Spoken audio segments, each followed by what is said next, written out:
All right, I'm calling this meeting back to order. So we were just coming from an executive session.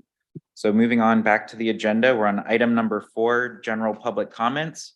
Is there anybody in the public who would like to comment on anything that is not on the agenda, either in the audience or online? If you're online, you could raise your hand using Zoom. All right.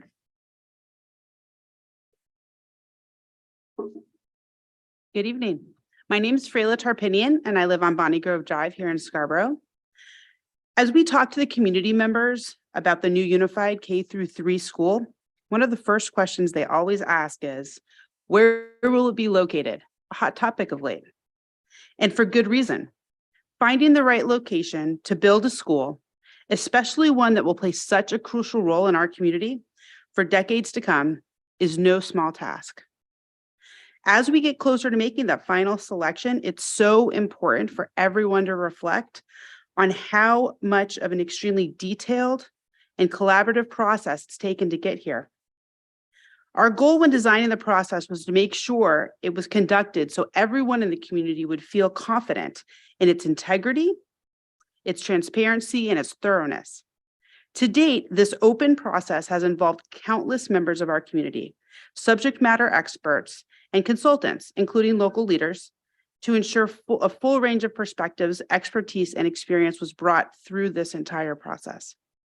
Representatives from the school board, town council, and building committee have all worked together to understand the goals for the location and the criteria that we need to examine to reach those goals. You have 2 such members on your town council right now, Chair Anderson, Councilor Seiler. Each potential site has been evaluated, and based on the following 11 selection criteria, a site had to meet all of the important elements of each of the categories to even be considered. Starts with safety, of course, the environment, location and future expansion, soil and topography, utilities, traffic, transportation, public services, the cost, availability, community involvement, and of course, the local community criteria. This summer, we hosted an open workshop that brought together members of the community, the building committee, the school board, the town council, and a variety of subject matter experts to work through all of the priorities and to set these goals for our schools. I encourage everyone to take a look at the presentation that resulted from that forum in the meeting. It was recorded and it's available online. It can be found at scarboroughschoolsolution.org. This is a school that will be built to serve all of the needs of Scarborough today and the needs of Scarborough tomorrow. It's a strategic, district-wide solution that will support Scarborough students and families. With equitable educational excellence, it will protect our natural resources through sustainable development and operations, and it's going to build the future of our community by educating and empowering our youngest members. We are so excited to decide on what the final school site selection will be, and we look forward to continued community-wide collaboration to build this school together. Thank you. Is there anyone else in the public who would like to comment on anything not on the agenda? No. Okay, with that, I'm closing general public comment. Next item is item 5, minutes from the March 15th, 2023 town council meeting. Can I get a motion? So moved. Second. Any discussion? All those in favor? It's unanimous. All right, next up is item 6, adjustments to the agenda. I don't have anything. Is there anybody who has any adjustments to the agenda? All right, next is item 7, items to be signed, treasurer's warrants. I signed those right before the meeting. Item 8 is the town manager's report. Thank you, Mr. Chairman. A number of matters to update the council and the public this evening. Let's start with the audit update. As I mentioned last week at this time, with presentation of the budget, our audit is delayed this year. That certainly doesn't please staff. And we're working very furiously with our audit team to provide that to you on a timely basis. I will say that there were 3 members of the audit team here today, and based on my conversations with them, they'll continue into next week. So I have a reasonable level of assurance based on conversations today, and we'll confirm tomorrow with the audit lead being here in person that we'll have, the numbers will stop changing, if you will, by the end of next week at the latest. So if that changes, I'll certainly communicate that out, but we are on track. Whether we're able to actually schedule a meeting with the council and its auditor before first reading, I think it's going to be honestly hard to do in the timeframe. But I think we can have comfort and assurance around the final numbers in hand before first reading. The Comfort Inn, that continues to be a challenge for the town. There's really no material change since I reported last time. I did reach out to my contact and wasn't able to get any specifics in terms of what's happening with the court proceedings for the eviction processes that they're undergoing. We do know through our own intelligence that about 20 rooms continue to be rented at that facility. We also learned that the Opportunity Alliance is supporting folks through this emergency rental assistance program and also some state money through the end of this month. So there's a total of 36 households that they're supporting at 4 different locations. Again, this is a evolving organic process that we're kind of always chasing and finding out almost after the fact. So we can expect that will likely continue. What I can say is that, as I just mentioned, the funding is ceasing at the end of the month. So I think that's going to evoke some response. We'll see what that is. The other factor is all innkeeper licenses, as you may recall, do come due in May. And so we'll be going through that annual relicensure process. The clerk and myself are talking about how to manage that this year. You might recall, under normal circumstances, for renewals, the town clerk is authorized administratively to consider them. Last year, you imposed a threshold, I believe it was 30 calls or more, calls for public safety assistance of one sort or another, prompted those licenses to come before the council. And I think we're going to self-impose a similar measure. The clerk certainly has the ability to bring any license to you as she sees fit. So I think you can expect to see a handful of those licenses in front of you in May. Comprehensive plan is a matter that's been lingering far too long. Some members of this council might remember the council adopted the plan back in September of 2021, and it continues to be sitting on a desk in Augusta. In partial defense to the state's kind of timeliness, it's my understanding there's one staff member that's assigned statewide for doing comprehensive plan reviews. And there's a set of a checklist, if you will, that's based on statutory requirements. Some 275 items need to be considered. One of the challenges that I've come to appreciate with our plan, and it shouldn't be of a great surprise, there's a lot of discussion when we created the plan. We decidedly took a different approach. And so it's not kind of a conventional plan where you can simply go through and say, yes, check the box. It's got this map. It's got this analysis.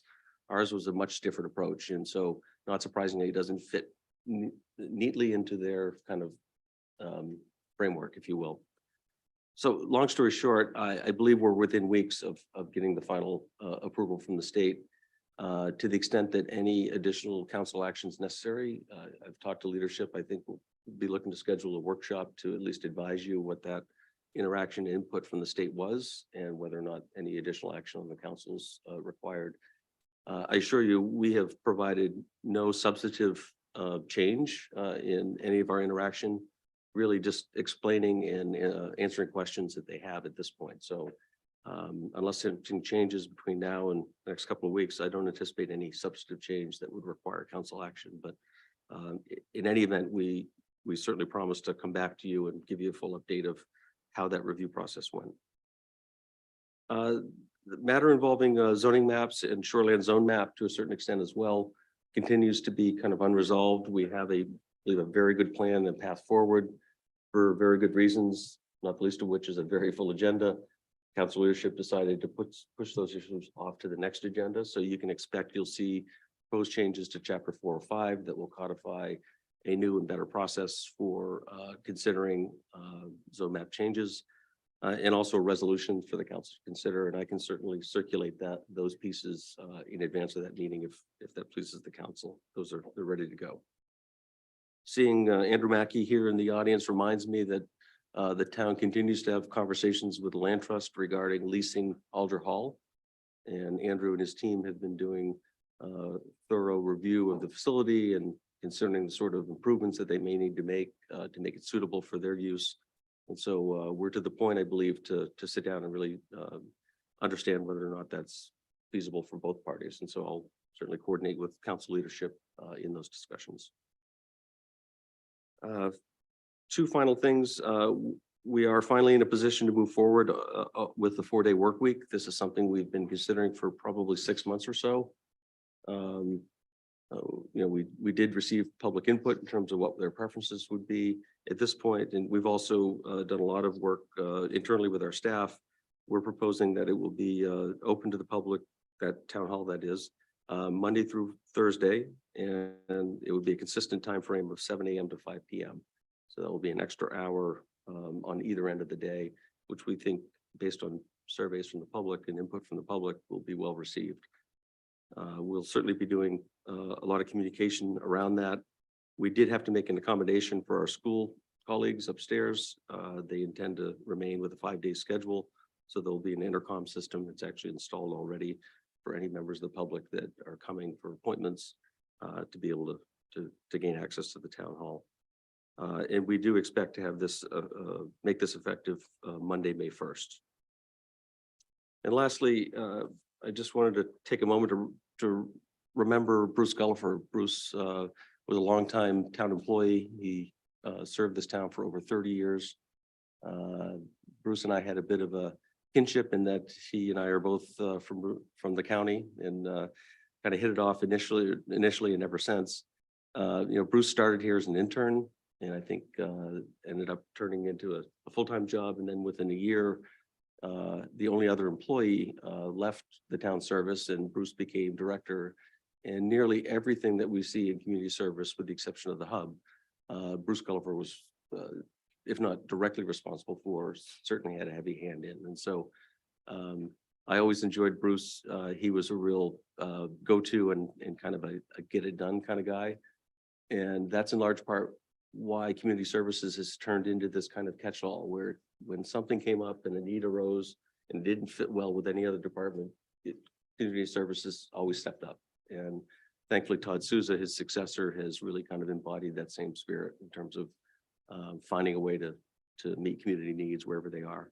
So Bruce will be missed. He passed away way too early at the age of 61, and certainly left his mark in this community through the soccer programs as a varsity soccer coach, and then again, all of his community service activities as well. So I just want to take a moment to recognize him. With that, I'm available for questions. Are there any questions? Yeah, Tom, is the hub and community services, is that going to be closed on Fridays as well? That not for all programs.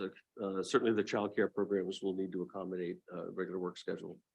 So there are certain, for town hall purposes, there are certain operations that are public facing. So not all town operations will necessarily be open for those hours, but for all the public facing, certainly the revenue office, the clerk's office, planning and codes, and assessing will be open. I plan to be here 5 days a week, and I'm sure many of the senior staff will as well. So we'll get all of that information out as part of the communication plan. Councilor Hamel? Yeah, life is full of surprises, and I must say, Tom, your updates lately have been full of surprises. That's one of them, the May 1 date for implementing a 4-day work week. Now, far be it for me to try to tread on the charter clause that prevents the town council from interfering with your operations. But I must say that this comes to me as a complete surprise. The timing of it, I think your May 1st choice, May Day, is an interesting one, but learning about it here firsthand, I have to say is really a disappointment. So I would like to learn more about it. I would like to know if there are any financial implications. I would like to know if there are going to be any service implications.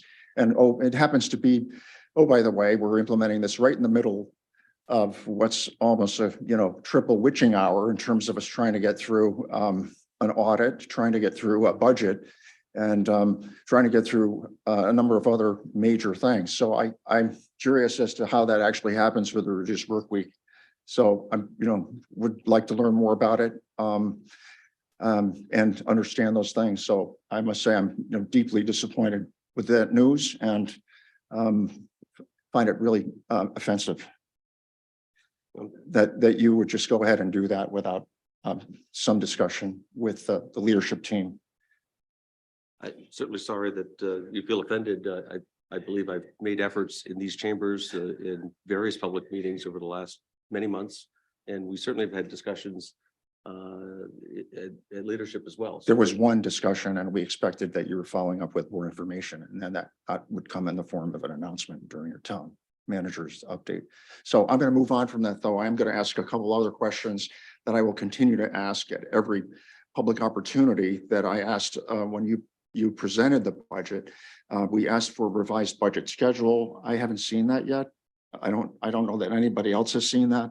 So I would like to know how we're going to actually complete a budget on time and get it out to the voters, and also have an opportunity to review the results from the audit. You indicated you're not sure if that's going to be possible between now and the first reading.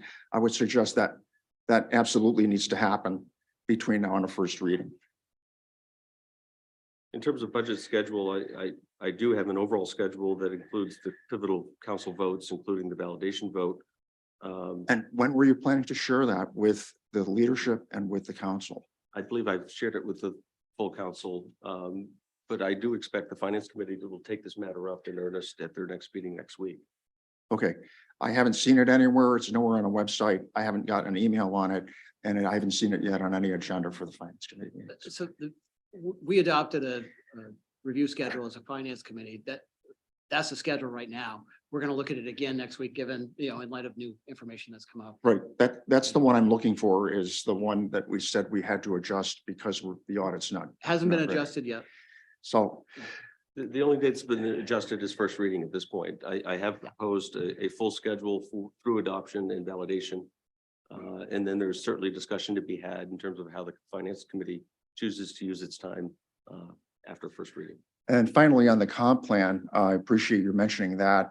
One of the requirements of a comp plan is that we attach a capital improvement plan. That's something that's a substantive matter. So I would certainly insist, I would assume that would actually come at some point before the council, before it's just sent to the state on an update. But I would look forward to, we accepted the comp plan that was then handed to the long range planning committee to implement. But there's been absolutely no line of sight back to the council on the amendments, and that our comp plan with the state currently shows as quote unquote incomplete. So I would like to know what the list is of substantive items and when they're going to be coming back to the council for us to review. I promise to do so. Yes. Thank you. Any other questions for Tom? No? All right. Next item, moving on to order number 23-025, 7:00 PM, public hearing and action on the following request for a new food handler's license from Joanna Russell, DBA Norm Vega Provisions, located at 15 Holly Street, Suite 106. This item was tabled from the March 15th, 2023 town council meeting. Liam, would you like to set it up? Sure. So just as a brief introduction, this motion was tabled last meeting due to some questions that the council had for the applicant regarding the delineation in the operations between a marijuana portion of the business and non-marijuana components of the business. And there also was an initial delay in filing these licenses, both initially the marijuana license and then subsequently food handler's license that we I think generated some additional concerns that we're seeking to resolve. So right now those matters are kind of unresolved. And so the proposal will be to table this motion, but I do know the applicant's in attendance this evening and would like to make a statement and address the council if the chair would be so willing. Mm-hmm. Yeah, if the applicant would like to come forward and make a statement, you could state your name and address, and just as a reminder, you have 3 minutes. Thank you. Thank you. Thank you for taking the time to listen to me this evening, even though it wasn't required. My name is Joanna Russell. I live in South Portland. My specific address, Yes, if you don't mind. 87 Chase Street, South Portland. I'm the owner of Norm Vega Provisions here in Scarborough. I had originally applied for a food handler's license recently and it was tabled. I do want you all to know me, to see my face, to know my name. I was a longtime resident of Scarborough. I actually sat in this room back when Wentworth was going through the same conversations that the K through 3 are going through right now. Out in South Portland, I was a PTA president for 3 years of a 2-year term. I soccer mom, have 3 kids, 2 stepsons, and was a registered nurse for about 15 years. After that time, I became a little bit more passionate about some of the healing properties of cannabis that I was learning about and realized that I had an important skill set that I could bring to the community to help elevate the industry. In June of 2022, I did move to the Holly Street location and began operating.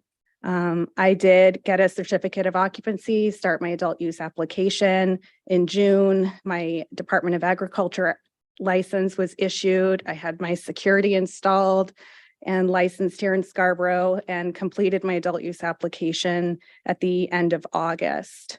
Unfortunately, this industry is fraught with confusion, and in the medical side of the industry, municipal approval is not required. So I believe that I had started the adult use application correctly because I believe I started the adult use application correctly because one of the steps is municipal approval. I received my conditional license December 20th. It took about 4 months for the state to get back to me with that conditional license that I could then take to the town.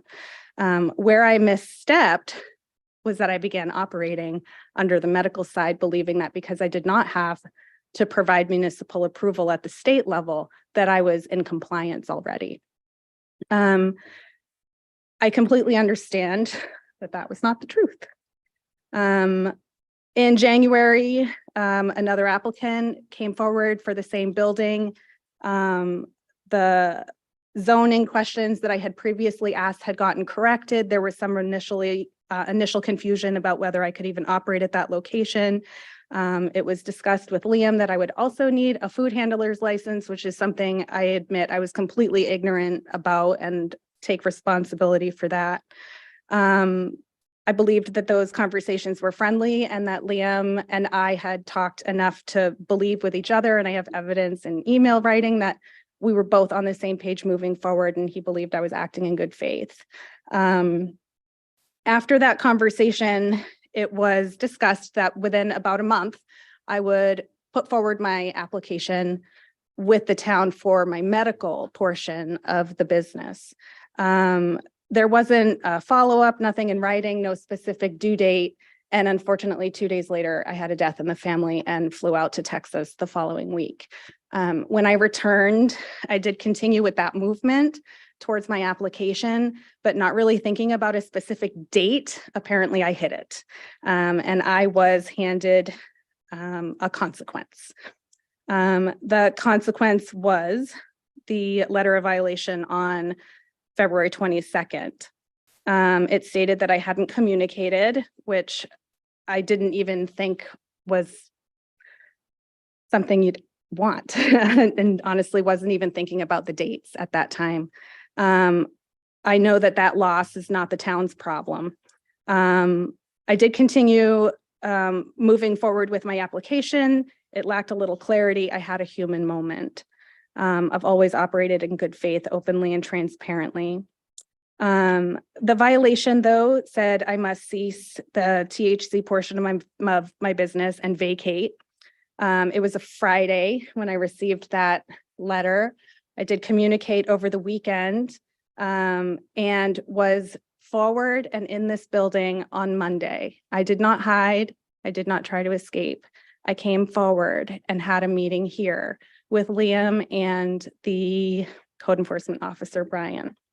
At that meeting, it was discussed that I could absolutely, within my power, even though it's not easy, outsource and warehouse my THC production. But my business also includes hemp, non-infused products, consultations, and there are many things that I do within the confines of those walls that don't qualify as THC operations. We discussed at that time that it was appropriate to continue with the food handler's license. Knowing that information, I was allowed to submit the food handler license application after that meeting. My check was cashed. I was told I do not need to attend. The person had never seen one denied. I wish I had come, and that's my fault.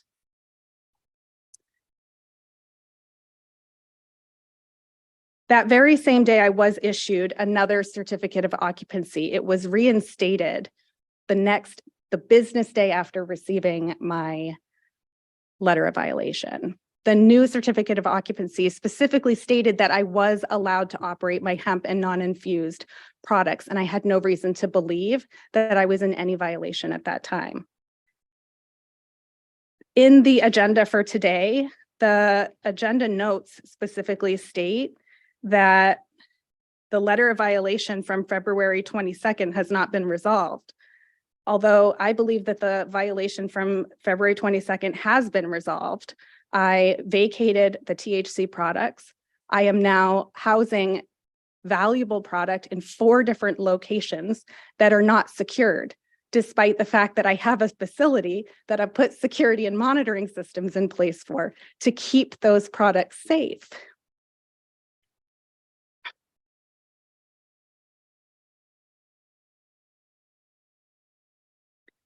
What isn't closed is that I've been issued another violation that I just learned about tonight. Because I had never had my food handler's license, I'm now being violated for not having a food handler's license.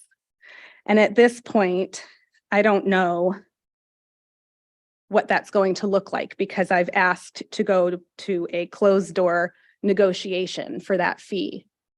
I don't find that that would ever happen in any other industry, that a closed door negotiation for a fine would take place. And I have asked that Liam specifically look into what other fines have taken place for food handlers in Scarborough who have operated ignorantly without a license. I would only ask that I be treated the same way and not differently because of the nature of my business. I would like to ask that the status and process to date on the town council meetings be updated. I'm open to paying a fine because I made a mistake. And like I said, just ask that it be commensurate with other businesses in this town when they've done the same thing. I have also put forward that I'm willing to be part of any work groups in the town. Specifically for cannabis. I know that odor has been a concern for residents who abut certain types of cannabis related business. My particular business, I do have units to each side of me and above me, and I can assure you that Mr. Russell, I'm going to have to ask if you could please wrap it up. thank you. My neighbors would be willing to speak with you to share that my business is low odor. But I would also be willing to act as an asset as you learn more about the industry, because there would be good questions for you to ask that I could help you learn about. Thank you. Thank you. All right. Liam, is there anything else you wanted to tee up for this one? Not at this time. Okay. All right. Are there any questions for Liam? No? All right, so I'm gonna waive the rest of the public hearing and I'm gonna ask for a motion. So moved?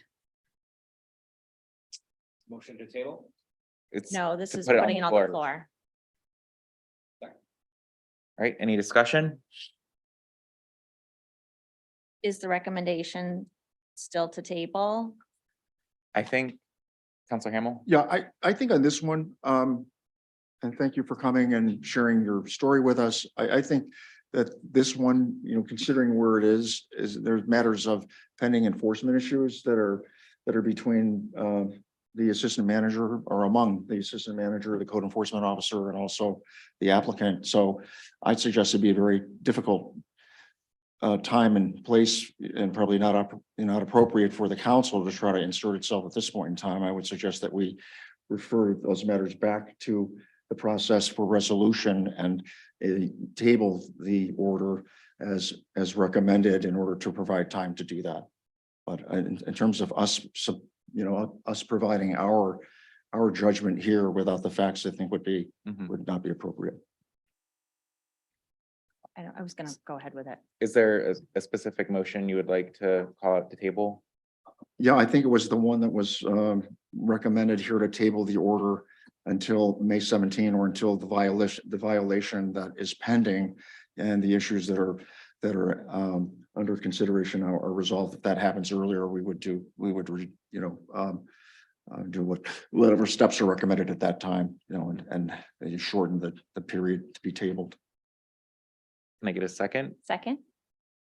For a motion to table, there's no discussion, so all those in favor? All right, it looks like it's unanimous. All right, so moving on to order number 23-026, 7 PM public hearing on the proposed amendments to chapter 419, post-construction stormwater infrastructure management ordinance per state mandate. Is there, or Angela, is there anything you want to do to set this up? This is just a public comment, so I don't think you need to get up. Is there anybody in the public who would like to offer any comments on this item? Or anybody online? I'm not seeing any, so I'm closing public comment. Next is order number 23-027, 7 PM public hearing on the proposed adoption of chapter 420, erosion and sedimentation control at construction sites per state mandate. Is there anybody in the public who would like to comment on this item?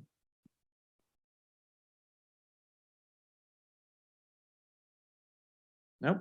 Then I'm closing public comment for this item.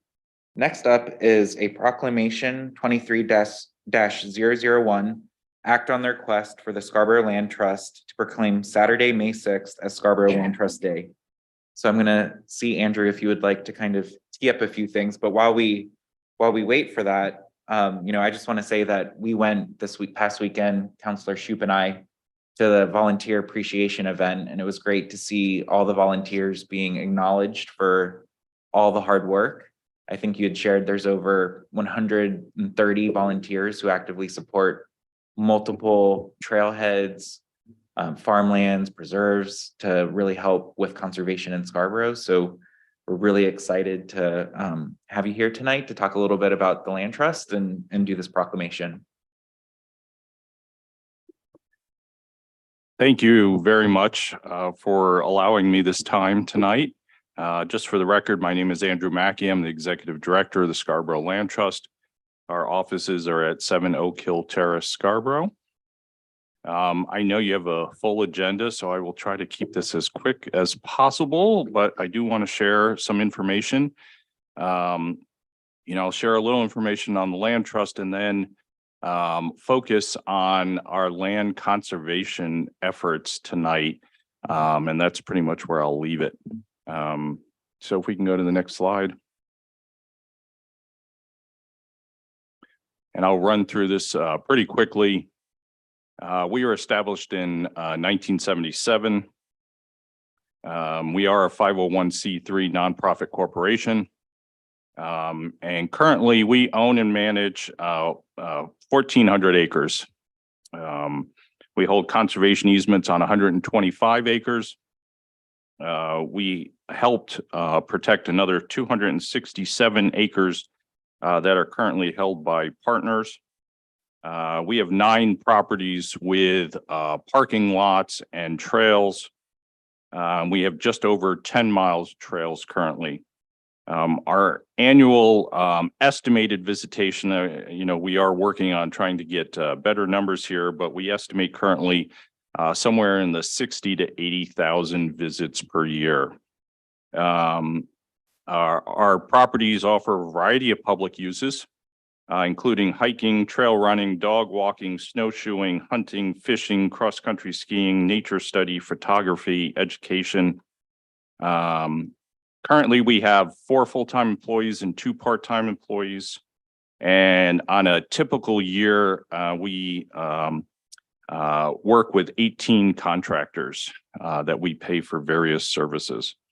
Our board of directors includes 13 individuals. And I just looked at the records the other day. And so I can now say that we have 151 volunteers on our books. So up a little from what I told you the other night. We have about 400 to 500 active donors and an annual operating budget, give or take a little bit, of $400,000 a year. And then the last couple of years, our capital project budgets, which could include land protection or trail projects or similar projects like that, is ranging about $500,000 to $1 million a year. We work with a variety of partners, including the town, the state of Maine, Friends of Scarborough Marsh, Scarborough Library, Scarborough Public Schools, and Maine Farmland Trust, just to name a few. We can go to the next slide. I'm going to run through just a series of maps very quickly. This is a project that we finished last year with our contractor Community GIS, because we wanted to look at development change over time in Scarborough. So you are seeing these maps for the first time. No one has ever seen these before. We're going to start in 1970. I'm just going to point out the light green and somewhat the gray represent basically parcels that have some type of development on them at the time. And if you look at the Scarborough Marsh area, the little black dots represent the state wildlife management area at the time.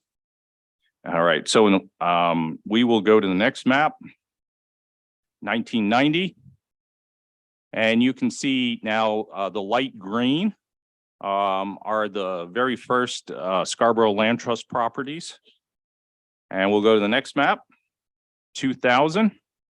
And you can see the town changing, obviously, parcels with development. As the town continues to grow, you can see the larger black dots, which represent structures. Of course, we're happy to share these with the town, so you don't have to memorize them tonight. We'll go to 2010. You can see some additional Scarborough Land Trust properties, but you can see that the town is definitely changing. You can see the impacts on that in terms of land use. We'll go to 2021. This is the last year we had data for, and even that data probably was a little bit out of date when we put this together at the end of 2021, beginning of 2022. We'll go to the next one. We put it all together basically over time. And then I want to go to the next map, which is our last map. The red basically represents parcels with no development on them. And you can see that there's not a lot of red left in Scarborough. But I do want to offer a little more hope here. These are parcels with no development at all. There are still parcels that have development, some of them quite large, that most of the parcel is undeveloped. And so we have been working with landowners that include not only these totally undeveloped parcels, but larger parcels that have limited development on them. All right. So we'll go to the next slide.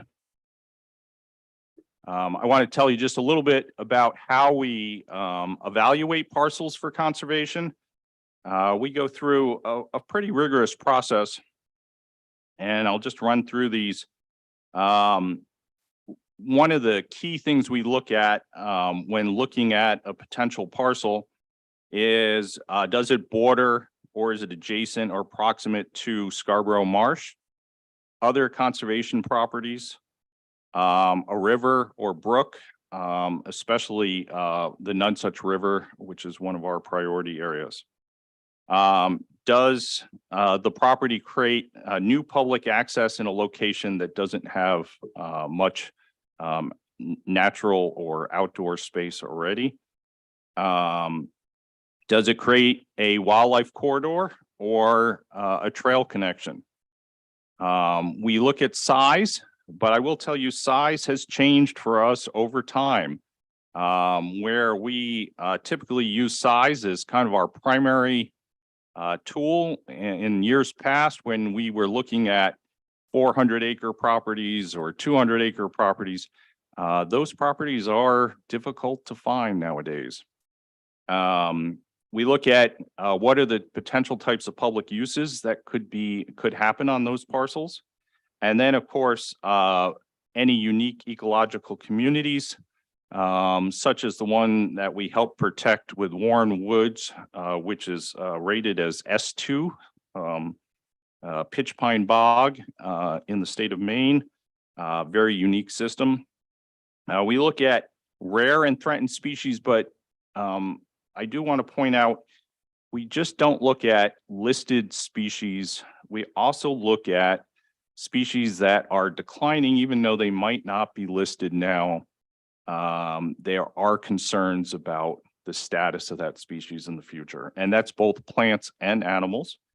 We look at watershed protection, important agricultural lands, whether they're active farms or have listed agricultural soils.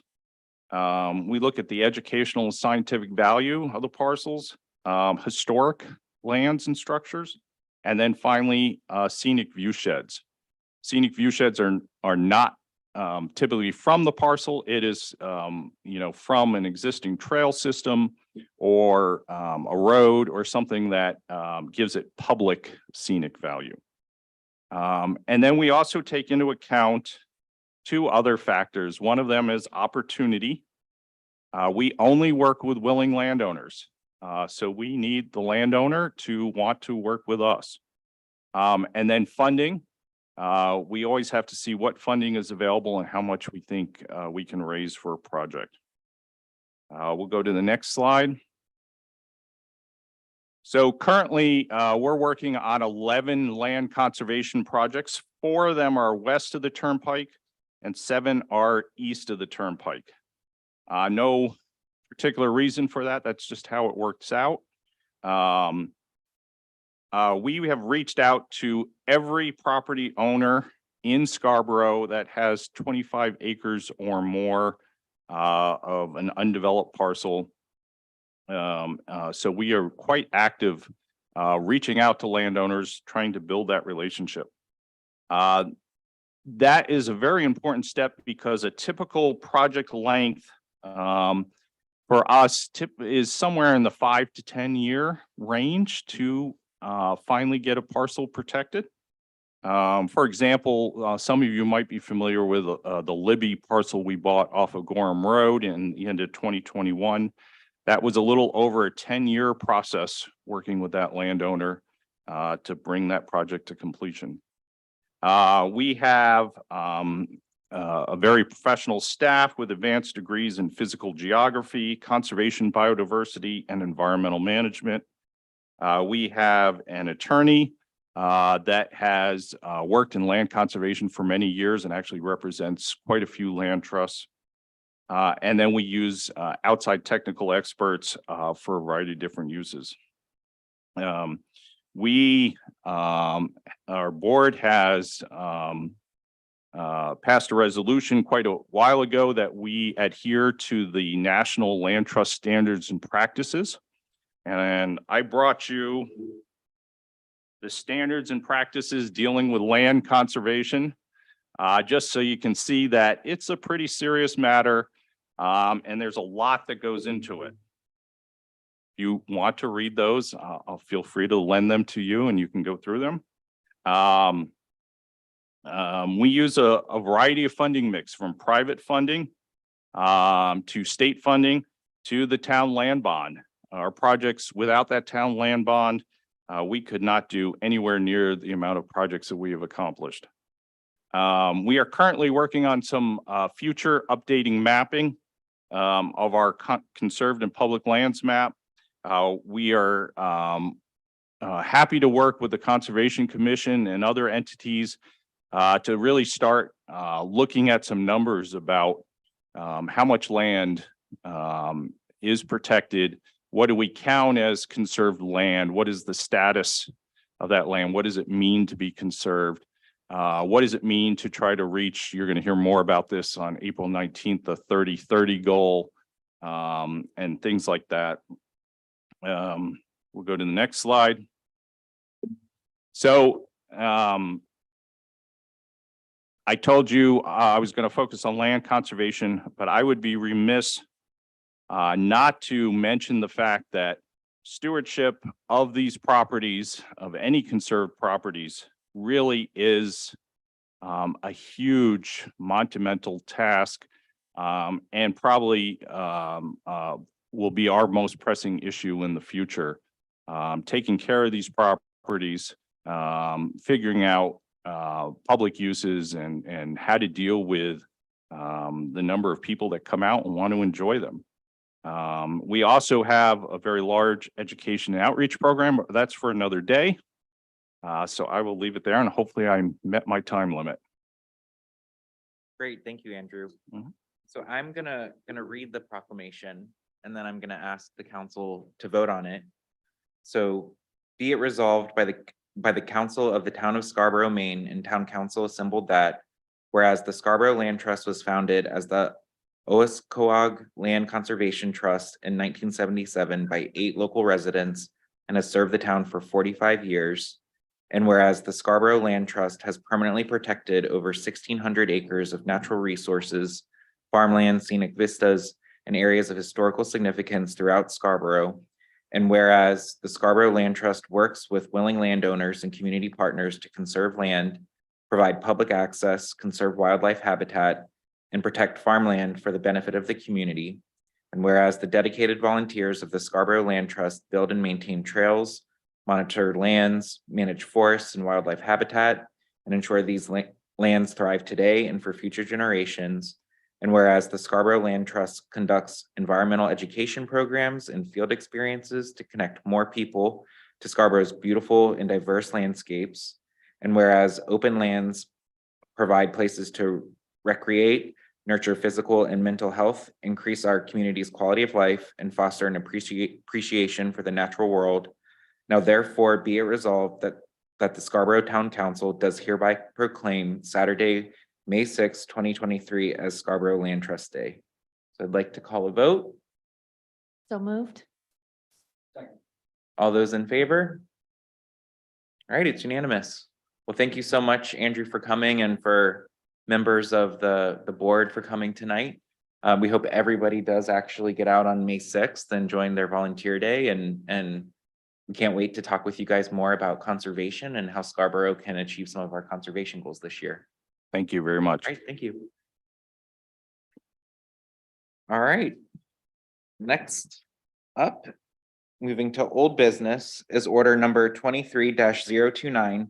First reading and refer to the planning board the proposed amendments to chapter 405, the zoning ordinance, section 9, performance standards W, small scale energy facilities. So this item was tabled from our March 15th meeting, and it's being brought forward by the planning director. Autumn, would you like to set us up? Certainly, thank you. Yes, on March 15th, I presented this to you all. This came into the planning department as a request last fall from 2 particular users wanting us to look at this newer fuel cell technology. We took a look at it with Sustainability Committee. We also presented it to the Ordinance Committee. I believe your packet has a pretty good explanation of the technology and how it can be used. We presented a pretty simple ordinance change that would remove the 200% limitation on the grid for these users. They would be subject to site plan. So this ordinance, putting it into place, would allow them to come forward, present it to site plan for review at the planning board. So I'm happy to answer any questions. Are there any questions for Autumn? One quick one, Autumn, do we have facilities like this currently in operation, or is this only, prospectively? Just prospectively, we do not have any. And do we know of any, when we might see this? Do we have any idea when they may coming to a location near us? Yes, we have two proposals at the Fairfield Inn and Moody's, and I think that we would see them fairly quickly once this passes. Great. Any other questions for Autumn? Karen? I know you guys are getting rid of the 200 because you're saying it's regulated now by the state. It always has been, yes. So what is the regulation that is now imposed if we get rid of the 200? Like, what is there? Is there a limit?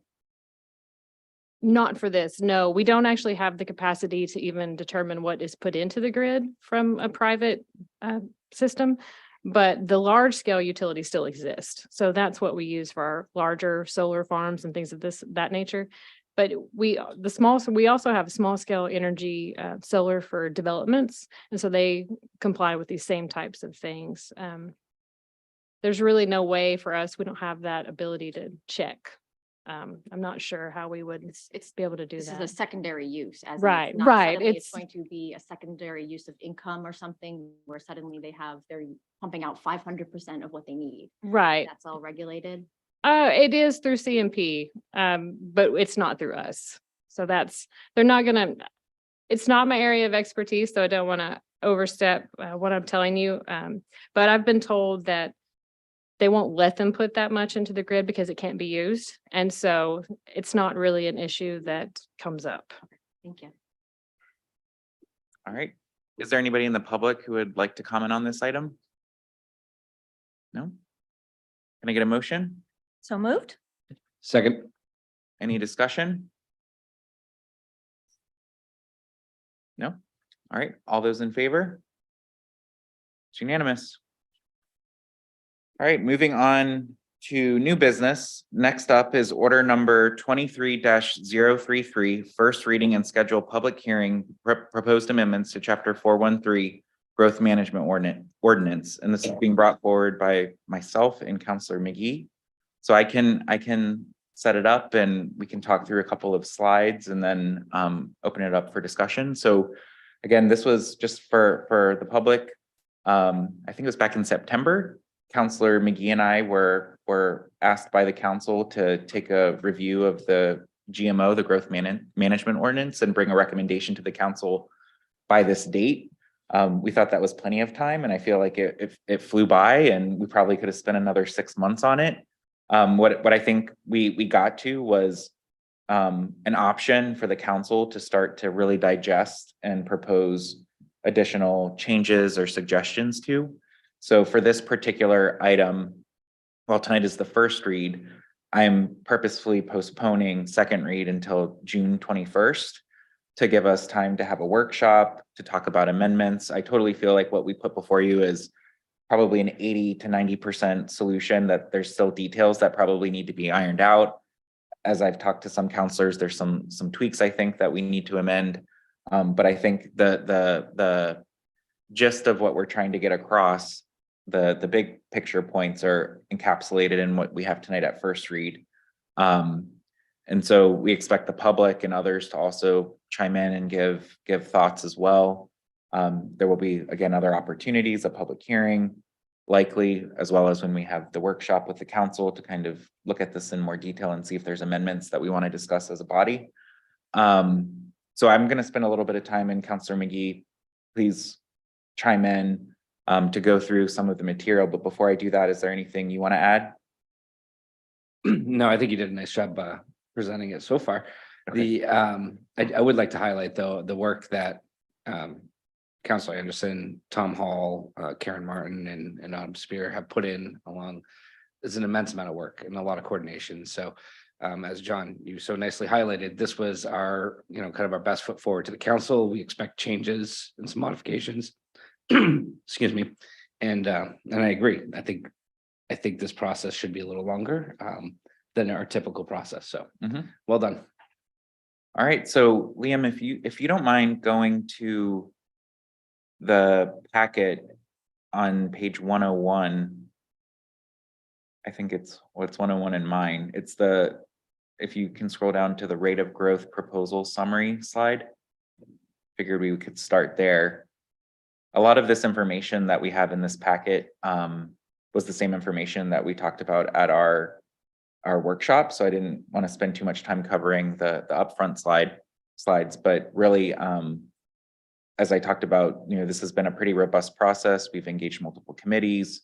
We've considered the surveys that we've gotten, the public feedback that we've received.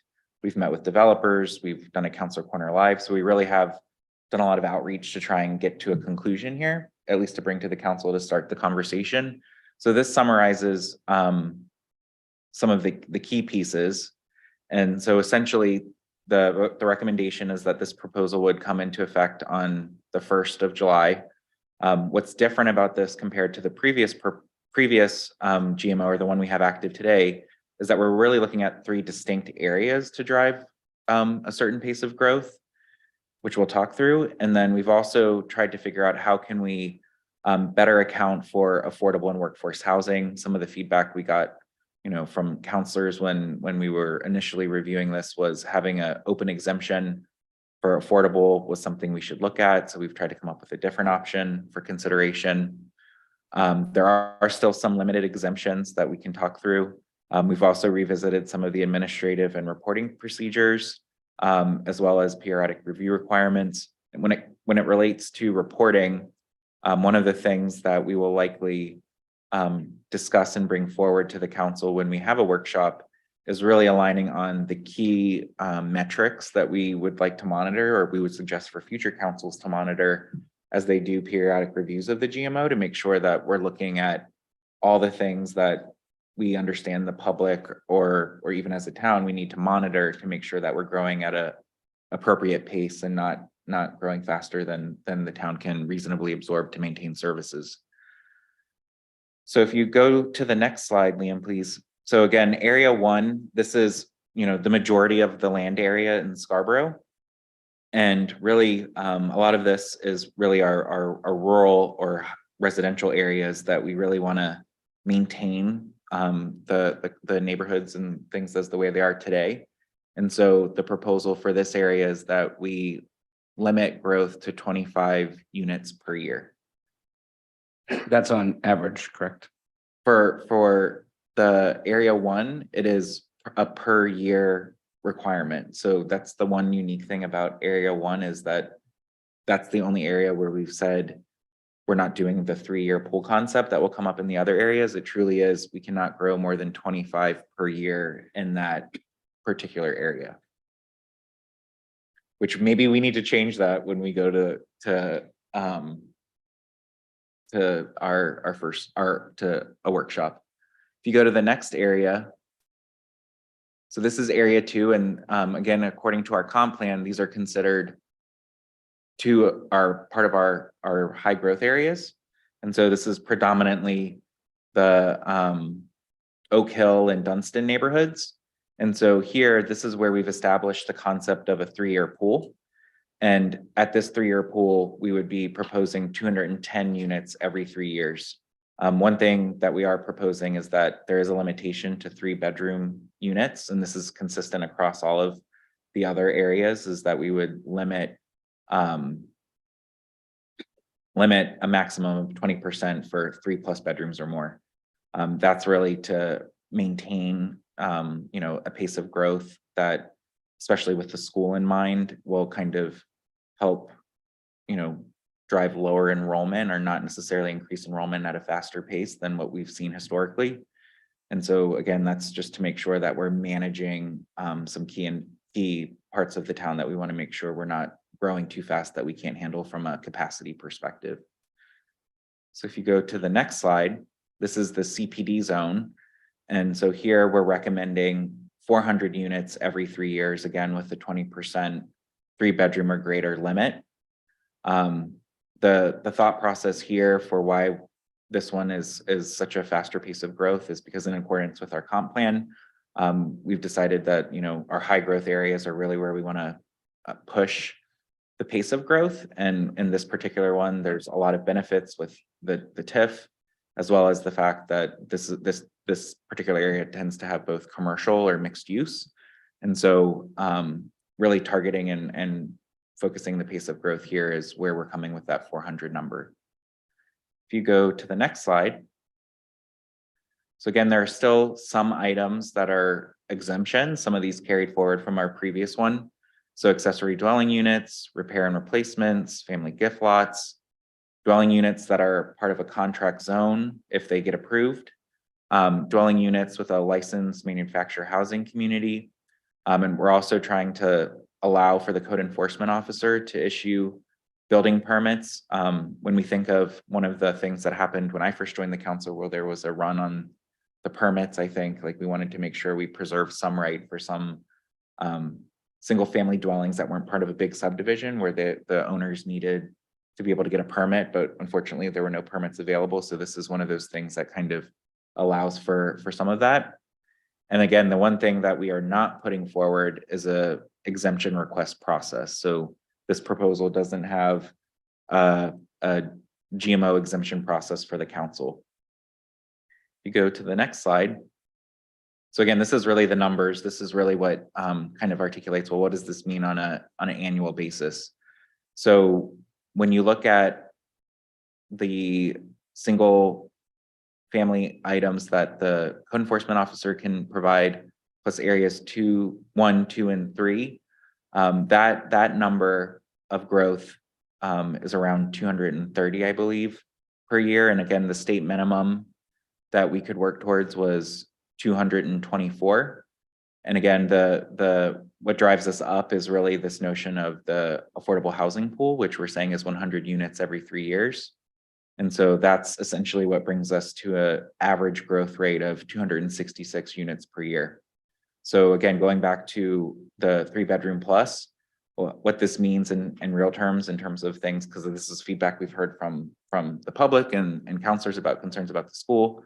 This keeps our 3-bedroom plus units, which are the biggest drivers of impacts to the school, below what we've historically seen. So historically, it's been closer to over 100 units. So we're dropping that number by trying to limit the amount of 3-bedroom plus units that can be allowed in Scarborough. Again, just comparing to our previous GMO and what we had before, we were growing at what was estimated to be about 300 plus units. So this is 11% lower. And then when we had those really high years of permits that happened, again, assuming we stick to the 266 and as like the barometer for the cap, you know, we would stay well below the potential of ever getting to another 380 units a year. If you go to the next slide. So again, for the affordable housing pool, again, this was something that I think getting to this point, we were still very much debating. And so this one is still very much open for feedback, thoughts, and, you know, potential amendments that we might want to propose. But this was to allow for affordable and workforce housing units, and these are all deed restricted. So again, knowing we have challenges with affordability in Scarborough, trying to make sure we carve out a focus for these to make sure that we create an incentive essentially to make sure that we're providing affordable and deed restricted workforce housing options. This would be available townwide, except in area 3, the CPD, we would only be allowing workforce housing usage of that pool. The rationale there was because in the CPD zone, it's one of the few zones, or maybe the only zone that has a true 10% affordable housing requirement. And so we felt like for those particular affordable housing permits, they should be pulled from the CPD pool, not from this particular pool. And then we've worked with town staff to think about how they would bring to the council if that pool gets decreased, that they would kind of have a trigger to let us know that that pool has declined. And in this, we give the council an option to replenish the pool for just deed restricted affordable and workforce housing if they so choose.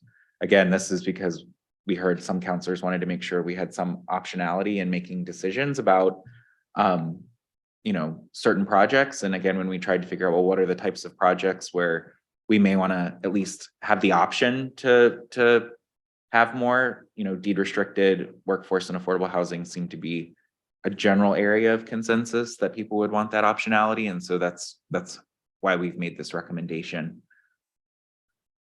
If you go to the next slide. John, quick question Yep. for you. Could you explain how that 50% threshold would work?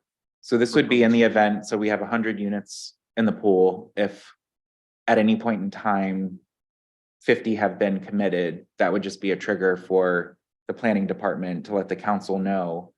And then the council could at that point say, hey, we may want to replenish it, or it could be, there's no projects in the pipeline, we don't need to replenish it, we'll just keep it at 50, but say, sometime in that period, a 70 unit complex comes up and we want to review it, we want to give it consideration, we could reserve the right to add 20 additional units to the pool at any time. Great, thank you. Yep. All right. So these are just some of the administration items. So one of the things that's I think slightly different is that it requires a site plan approval when they get their permits. And again, a lot of this was because one of the challenges, and this is one of the things we heard from the development community, was that just the annual permitting process can make it a challenge to get the financing they need to pull permits. And so part of the concept to address that is that 3-year pool concept, but in order to make sure that the project goes through certain phases before they get permits, we've recommended that a site plan is required to get those permits. I hope I didn't butcher that. Did I? No, I'm looking around. Okay. So again, this is one of those nuances of trying to get feedback, but try and make sure that there's the right checks and balances in place before we just issue permits. So, and then you go to the next slide. Again, just some reporting. Again, really the third bullet here is really what we're working on. Like right now, we have a requirement that we get reports of the permits, and we have that monthly report, or that report that's live online, that we can track the permits as they're getting issued. But we're saying we need a more robust reporting approach that's really looking at key metrics that give us good indicators of how the town is managing the pace of growth. So this would include things like what is actually happening with school enrollment? What did they really see? We have their enrollment study, but what was the real result? Are we growing faster, slower than that? And again, the intent is to give the council indicators on a semi-annual, annual basis to look at trends to say, are we growing at a pace that the public, the town, and everybody can adequately absorb? So that's something that Karen Martin has been trying to put together that will hopefully be something that future councils will be able to look at to better inform decisions around, do we need to go fast, or do we have the room to go faster? Do we need to go even slower based on how some of those metrics are happening? Things like the fire department and calls and things like that. Are we seeing a spike in calls that we don't have the capacity and need to kind of make some choices on? So that's what we'll see in that report. If you go to the next slide, again, there will be periodic reviews. One of the things that I think we're also trying to impose that's in here is that any changes to the GMO throughout this 3-year period would require a supermajority to make a change. And so again, when we get to the 3-year review, that's the state required, that's when it's open for the council to go through a normal process and have a regular majority. But if there is a desire to make changes throughout that 3-year period, we're recommending a supermajority requirement. You go to the next slide. I think that's it. I don't know, Councilor McGee, if there's anything else you wanted to touch on in this proposal. I think you did an excellent job. Okay. All right. So with that, I will open up to the public if there's anybody in the public who would like to comment on this item.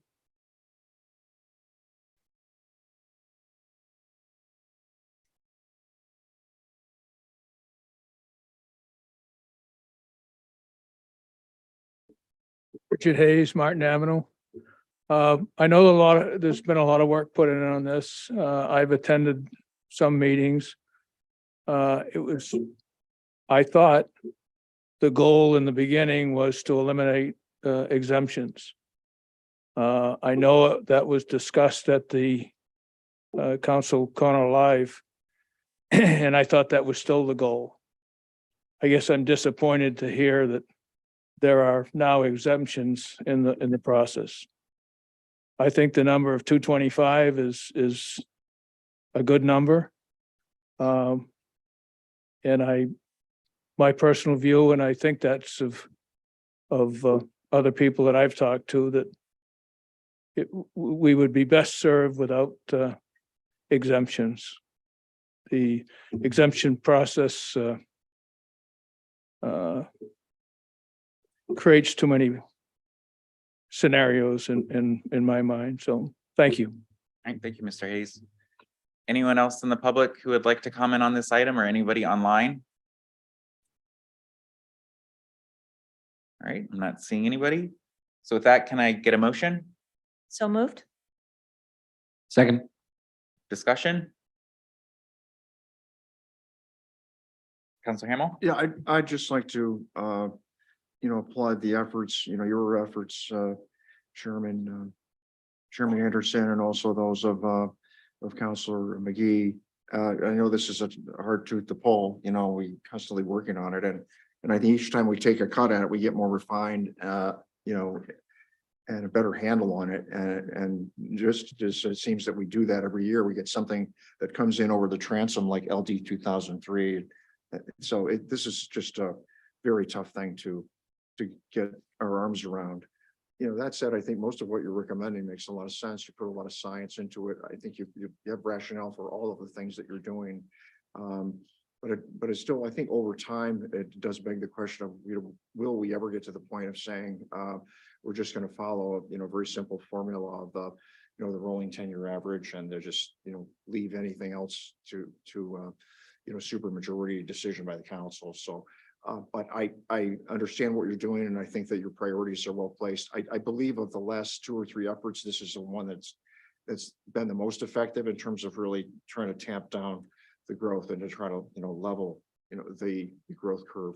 But I understand the public's frustration, they kind of look for simplicity and a simple response. And I wish it's just not a simple matter, in a lot of demands. So, but I think, noble effort, very successful. I support this, in large part. I think there's a couple of things we could try to tweak. But I think that 80% of what you've done is appropriate, but still doesn't answer the final question about when will we be fully developed, and when will we not be able to keep growing, so never. So, I think is the answer. Counselor Scyther. I just want to say thank you to the Tiger team for working on this and presenting this. And I want to applaud really sincerely your ability to present this to us and to the public. I think that is a gift that you have for being able to educate people and breaking down something that is very complex. Even at this level, it helps the council to have, easy, readable slides that are kind of our introduction to what I know is a much more complex document. And so I love having that overview before I need to go deeper. And so I just want to say again, thank you, and really excellent job presenting the information. Counselor Clucci.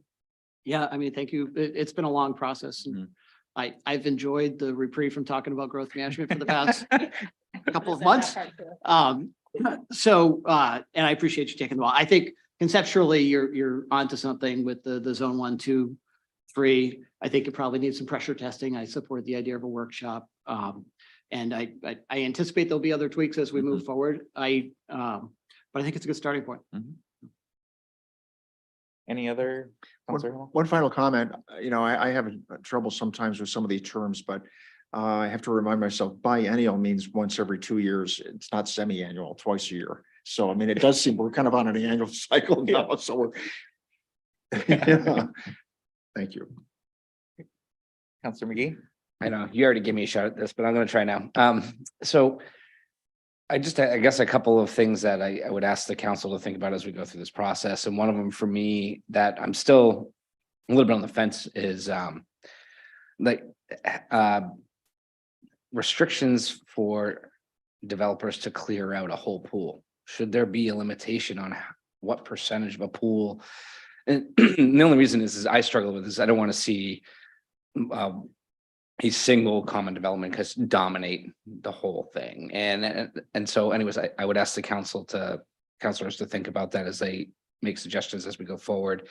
And then my other thought is just in general, I too have some level of uncomfortableness with exemptions in general.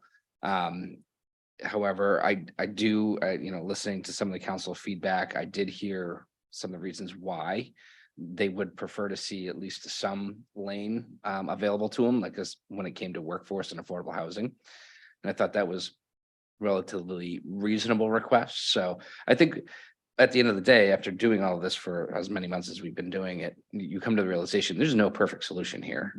So, just trying to keep in mind that we really want a predictability for ourselves, for the community in general, not just developers, but the public know what they're getting, out of us, for the school system, for our tax base. So those are really important factors. So, again, just things I hope that all of you can think about before we get to our next workshop, and we'll see what else comes out of it.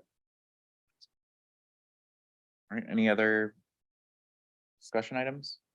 So yeah, I just really want to thank Autumn, Karen, Tom, and Nick working through this. I think it was definitely a very collaborative approach where, again, I think both Nick and I were kind of forcing each other to go in each other's shoes. Like we get along well, but we definitely think differently when it comes to what we personally value and wanted to see here. But I think what we got to was a really good compromise that hopefully is reasonable, but definitely still needs some further discussion, adjustments, tweaks. And so, looking forward to future discussion after the council has time to kind of really digest this and think a little bit more about it. So with that, I am going to call a vote. All those in favor? All right, it's unanimous. Next up is order number 23-034, first reading and schedule a second reading on the request to rescind unused and unneeded bond indebtedness as noted in the attached order. And this is brought forward by the Finance Committee. So Councilor Clucci, is there anything you want to say to set this one up? Chiefs, I forgot that this was on the agenda. Yeah, so we went over this through a couple of different meetings with the Finance Committee. This relates to, from time to time, usually every year, but it hasn't happened in a couple of years. The council will take action to authorize the issuance of bonds. Sometimes it happens by the voters. The voters approve a public safety building. That gives authorization to issue bonds. Then reality sets, we don't always issue those bonds right away. In fact, typically we don't. We do it when we need the money to support the projects. Sometimes those projects don't happen as anticipated. Sometimes they don't happen at all. And those authorizations remain out there. So what this action does is it cleans the slate, like, hey, we don't need that anymore. That project's done. It was fully funded. What complicated things recently is there's this thing called bond premium. So when we authorize the issuance of bonds, we say, go get $50,000 to complete this project. We go sell bonds, get $50,000. There's a nuance where sometimes we only have to sell $45,000 worth of bonds, and we get a $5,000 worth of premium. So we get the $50,000 that we authorize, but there's still $5,000 remaining out there that's authorized but has not been issued, and we have no intention of issuing. So a lot of what's in this rescinding order is cleaning up those, where there was bond premiums in the past. Most of the projects were fully funded. There are a couple that were not, that I think and I believe this is just a first reading. That staff was still going to be doing some research on some things that, it should be a conscious decision, like Running Hill Road Sewer Extension Project, for example. There's an authorization for 1.45 million out there. That's from 2009, 2010. It's never been acted on. The project never took place. So that's, an opportunity could come up where that authorization could be beneficial to the town. So it should be a conscious decision whether we want to allow that to continue or not. That's really, I think, the big one. Most of these, I think you'll see in the order, were actually fully funded. But I did want to allow some more time for staff to continue digging into any nuances that they might see. So that's all I have. Any questions for Councilor Clucci? Is there anybody in the public who would like? Is there anybody in the public who would like to comment on this item?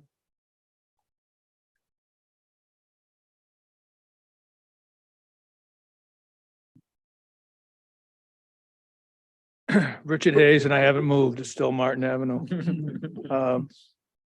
I'm in favor of this cleanup process. And I hope the Running Hill project from 2009. I mean, that shouldn't even be discussed any further as far as I'm concerned. If there hasn't been something happen in 14 years, that shouldn't be out there. As I have said before, I think when a bond is authorized or the potential sale, that there should be an end date. If it hasn't happened within 5 years, there should be an automatic cutoff date. But I fully support cleaning the house, and I don't think, I know there's one counselor who is not here tonight that expressed very much dissatisfaction over the Running Hill project. I just think that's ludicrous to leave something that was on the books in 2009 out there. If a viable project comes along, relook at it then, but there shouldn't be a look back to 14, 15 years ago. Thank you. Great. Thank you, Mr. Hayes. All right, with that, can I get a motion? So moved? Second. Any discussion? Yeah, I missed the chance to thank John Clucci for this work. You know, it is something that we should adopt as an annual part of our fiscal discipline in our budget process, and it's a nice chunk of change for first effort. And I think it also highlights a need that was just mentioned for us to be more disciplined on the front end in terms of figuring out how stuff gets on the list in the first place.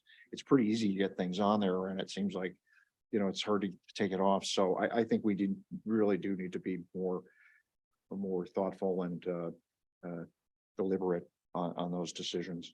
So hopefully we'll have the time to do that with the rest of our budget process this year and to continue this process.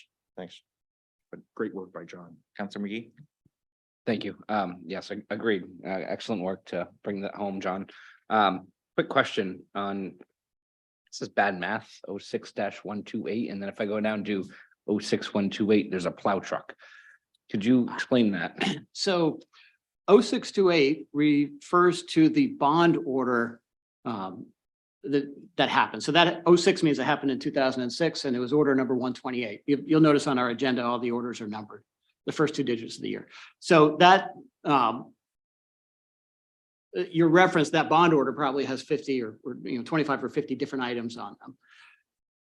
The reason it's labeled bad math here is because at first reading, that bond order was amended by the council. I think there were some library items that were removed.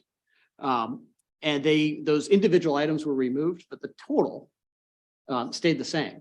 So what was actually authorized was an amount that was greater than the sum of the parts that remained. This is just a cleanup item to true that up. Thank you. I think he just showed how much work he will put into this by being able to answer that specific question. So thank you, Counselor Clucci, for really digging in and probably, really kind of looking at each of these projects and bringing this forward. All right, so with that being said, I'm going to call the vote. All those in favor? All right, it's unanimous. Next is order number 23-035, first reading and schedule a public hearing and second reading on the proposed amendments to Chapter 311, Town of Scarborough Schedule of Licenses, Permits, and Application Fees. This is being brought forward by the town manager. So Tom, would you like to tee it up? Yeah, historically, I guess we've moved away the last couple of years, but historically, as part of the budget process, we would always do a look at our scheduled fees. And in fact, it was part of the budget adoption process. We've kind of separated the two, but I think it's still healthy practice annually to look at our fees and come forward. So this is a product of really soliciting input from staff and recommending certain fee increases. From my perspective, there's really no tremendous substantive changes here. I think they're all appropriate and can be justified. I would note, Councilor Hamel may speak to this further. Back in February, this council approved a number of fairly notable fee changes for mooring and pier use fees. And subsequent to that vote, it was identified that there was an oversight. And so we did include a further revision to those fees, and those can be found in chapter 14. Help me out, Tony. 1411. And certainly I believe Councilor Hamel could speak more to those if you like. Yep. I do know it's a bit out of sequence. The Coastal Waters Committee, I think, will be taking these up at their next meeting this week. Yep. And should there be any deviation, I'm sure you'll hear about it in second reading. So at this point, we certainly recommend you consider these in first reading.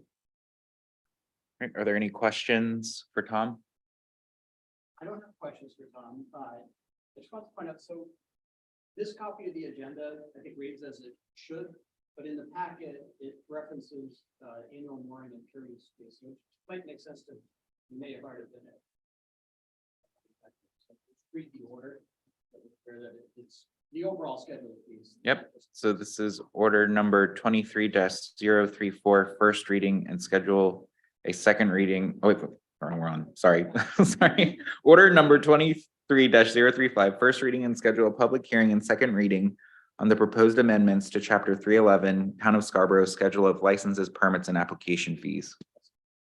Yep. Thank you for catching that. Yep. Councilor, you have a question?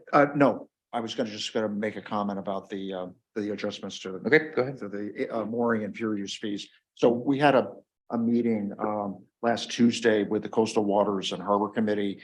There was a lot of feedback that we'd received through staff, and also I got a lot of calls from people complaining about an increase from $100 to $500 for resident or taxpayer fees for recreational mooring and pier use fees. So we had a good discussion, and based on that feedback, we'd made further revisions. You know, those will be formalized by the Coastal Waters Committee, you know, on Tuesday, and then for the second reading, this would be, you know, we don't expect any further changes, but we've tried to be responsive to the fact that there was a big increase, and it's a long story, but there basically is a mooring fee and there is a pier use fee, and you cannot have a mooring fee without a pier use fee. And that was not understood. So when we made an increase from those two numbers that were the same, $50, but a total of 100, people said, holy cow, I only want a mooring. I don't want to pay. I don't use the pier. Well, basically the pier money goes into a fund to provide for upkeep and maintenance for the entire working waterfront. So that once we kind of went through that, and we made some adjustments to kind of bring that down a little bit, but also wanted to maintain a differential between resident and non-resident fees. So those are the changes. And sorry to do, to have to do it another time, but better getting it right than having it drag on. Yeah, the final point I'll say, and why it's a bit out of sequence, these fees take effect May 1st. And so we wanted to introduce this in first reading tonight, and ideally have it back in front of you on the 19th and have the new fees in place when they're necessary. Great. All right, can I get a motion? Oh, sorry, go ahead. I'm sorry, I've got one more question, understanding that there'll be a little time before this comes back, but three-phase power. It's not something small. And it looks like there's an electrical permit fee for $30. Like it's like the first line just jumps out at me is like, it's not, I guess, how is that derived? Like, is it the cost of him driving out to inspect it, or like, how do we get to that when, As a matter of state law, all fees should resemble and reflect the actual cost to either, administer the thing or conduct the inspection in that case. And so I can't speak specifically to the amount of effort for a three-phase power permit as opposed to a regular other service. But as a general rule, state law does require your fees need to resemble and reflect the actual cost incurred associated with the thing or item. So I can inquire and report back at second reading. Yeah, if you could. And I guess I'd be curious to see what it is we're quote unquote inspecting, or I guess it's just a permit fee, but it just strikes me as a much bigger item than, let's just say the vehicle storage per day is $50. You know, I don't know, just seems more serious. Just a I'm thought. pleased to look into it, report at Thanks. second reading. Thank you. All right, any other questions for Tom? Is there anybody in the public who would like to comment on this item? Can I get a motion? So moved? Second. Any discussion? Counselor Clucci? So I guess this is kind of a philosophical thing. Our costs go up every year, right? We don't review our fee schedule every year. I feel like our approach today is we'll, let the fee sit there for 5-10 years and then take a big leap. I don't know if this is legal. I haven't looked into it, but I would be interested to understand a little better if we can build something into the fee schedule where it's automatically adjusted 3 to 5%, something like that every year, maybe tie it to CPI. That avoids the shock of, that can happen if you don't review your fees for a long time. So that's just a thought. Good thought, and I can look into that. I don't know that there's a reason that you can't. I will admit that it's very painful adjusting fees after a long period of time. I would not recommend it. Yeah. Counselor McGee? Just a thought to piggyback on Councilor Calucci is, every year your budget increases, you have staff costs increase, and people who are issuing these permits or doing the inspections, that's part of their salary. I mean, if their salary is increasing, I think you could justify pretty reasonable, steady increase in their fees, just. All right, any other discussion? All right, all those in favor? All right, it's unanimous. Next up is order number 23-036. Act on the names that were posted to the Conservation Commission as recommended by the Appointments and Negotiations Committee at the March 15th, 2023 Town Council meeting. This is being brought forward by the Appointments and Negotiations Committee. Counselor Shoup, would you like to remind us of the nominations? Sure. So for the Conservation Commission, we're looking to move Richard Harvey to a full voting member from the first alternate with a term to expire in 2023. And we're going to move Maggie Vishnu, who is currently as a second alternate, to first alternate with a term to expire in 2025. And then we're going to be appointing Kathleen Miller as the second alternate with a term to expire in 2025. All right, any discussion or questions for Counselor Shoup? All right, can I get a motion? So moved? Second. Any discussion? Counselor. Sorry, just real quick. I do want to say that to anyone that volunteers, thank you, because we all know sitting up here how much time and effort can go into it. So I'm very appreciative that these people put their name out there and decided to get involved. Right, all those in favor? It's unanimous. Item 9 is non-action items. There are no non-action items tonight. I'm gonna combine items 10 and 11, standing and special committee reports and council member comments. Is there any reports or comments that councilors would like to provide? Counselor Scyther? For Communications Committee, and I know I brought this up at the last council meeting. I think there was some confusion and some lack of communication around the budget calendar potentially changing, or whether or not any of those dates were going to shift.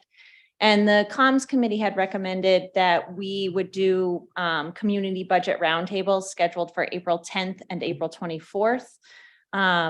Allison has started promoting the April 10th date. It was on our Facebook page. I'm still in the process of trying to coordinate which of us are going to be in attendance that night, as well as communicating and coordinating with the Board of Ed to have representatives from their team there as well. But as a reminder to the public, budget roundtables are kind of an open forum discussion, an opportunity for the public to bring us their questions, their priorities, their concerns. At this point, none of us are expected or are experts in the budget book. I myself am still going through a large portion of it. So this is really just an opportunity for discussion, and I will create a summative report and pass that along to the Finance Committee so that those priorities remain top of mind for us as counselors. If you are available or interested for either April 10th or April 24th, go ahead and let me know, and I will try and coordinate just to make sure that we have reasonable representation. We don't need to all be there. And that'll do it. Any other committee or general council comments? Councilor Clucci? We're gonna have a finance committee meeting, so next week is our committee week. So finance will meet on Wednesday as normal. We'll be working through the agenda this week. I honestly, I've been busy personally and at night trying to understand the budget, so I'm still working through it. I hope to be there by next week. So I actually don't think it's a bad thing that we delayed first reading. It takes time. There's a lot to process. And I'm working on my list of questions. And if you have questions, I think it's a good time to start assembling them. And that's what we'll start our discussion with, is trying to understand what don't we understand with what we've been proposed. Can I just ask a follow-up question to that? So I know the past few years, we did a spreadsheet where counselors could put in questions. Is that something that we're doing again, or what's the best way to give you questions as we go through it? That sounds like a much better way than email. So, Okay. Can we, yes. Okay, We'll initiate that. great. That would be helpful. Counselor Shoup? Sure. So the Appointments and Negotiations Committee meets next week. I'm excited that we got, I think Tody said 6 applications for different committees. I also just wanted to mention, Tody, maybe you can, I think this is correct, that the Portland Water District still has an opening for Scarborough. We do not have anyone that has thought. Okay, yeah, Seth Garrison reached out to me again. He also wanted to know that it is a paid position, just like this one. I'm sure it's lots of money. So that's an opening that isn't directly related to us, but I just wanted to mention as well. The Conservation Commission has their workshop coming up at the next meeting, so they're working hard on that. And then I just wanted to note, since we have the Scarborough Land Trust here, that the Parks and Land Conservation Board is currently reviewing the 3 properties that the town is trying to transfer to them for them to have. And then the Community Services and Rec Advisory Board is busy at work with the Parks and Facility Master Plan. Are there any other committee updates or comments? Counselor Hamel? Yeah, there will be coastal waters and shellfish committee meetings next Tuesday evening, as according to the regular schedule. I just want to say one thing about where we are in terms of workload as a town staff and as a council. I mean, this is about as heavy a workload as I can recall. Not only the recurring stuff, but we have some really big things that we're trying to get our arms around and our heads around. So I just want to kind of appeal to the public on this to bear with us, but also to stay engaged in the process. And that we're trying hard not only to make sense of things ourselves, but also to to work diligently with staff to try to get through it all. So I want to just kind of appeal for us to try to be patient with one another as we go through that. It's going to be a challenging couple of weeks and months before we, vote in June and then get on to the summer with 1 meeting a month. And I'd also like to just do one report. I know that we do the frost heaves update, but I noticed there was a pothole on the Pine Point Road. And I know that's sort of at the core of, municipal work, but I just, kudos to the staff. I sent an email to Doug Howard and said, hey, get a pothole on Pine Point Road. And so he's following up with Maine Water, who dug the hole and didn't really put in enough asphalt yet. So the town staff is, even at the leadership level, very responsive. So we kind of take that for granted, but the day-to-day stuff really still gets done. And, we appreciate that. Yeah. Counselor McGee? Yeah, 2 quick updates. The library, just for anyone that's interested in volunteering, they do have 3 trustee roles open and need to be filled. So if you are interested in something like that, you can reach out to me or Nancy Crow, and we'll be happy to help you along the process. And then for transportation, just as a quick update, they're having a subcommittee that they're forming to look at trails and bikeways in town. think if you're aware of some maybe paths that are kind of informal and maybe not to be found somewhere, they'd like you to drop a line because there's a lot of these little nooks and crannies in Scarborough that you as a local resident might know about. It's a little interesting trail that goes to another trail, but we really don't know of it publicly. So they're trying to work on putting together a map that's comprehensive to Scarborough. And if you're an enthusiast of the outdoors, you can refer to the map and find new places to explore. So again, that can be, you can contact me or Jennifer Ladd, who's the chair of transportation, if you have some information for that or have interest in maybe helping out with that process. That's it. Right. So just to, piggyback on what Karen mentioned earlier about the conservation workshop, that's still scheduled for April 19th. And again, it's really two committees coming forward, the Conservation Commission and the Parks and Lands Conservation Board. And really their focus is to talk about our 30 by 30 goal and highlight best practices and principles to conserve and protect land. They're going to provide a brief assessment of the gap between where we are and where we need to be. And they'll make some recommendations for action to achieve our goals, including a potential draft resolution for the town council to affirm our commitment to the 30 by 30 goal that we established this year. So it's mostly going to be led by the Conservation Commission and the Parks and Land Conservation Board.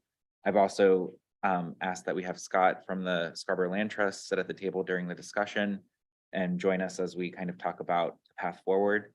So I think as Councilor Hamel mentioned, we have a lot going on. There's a lot of big meaty things. Conservation was an area we wanted to focus on.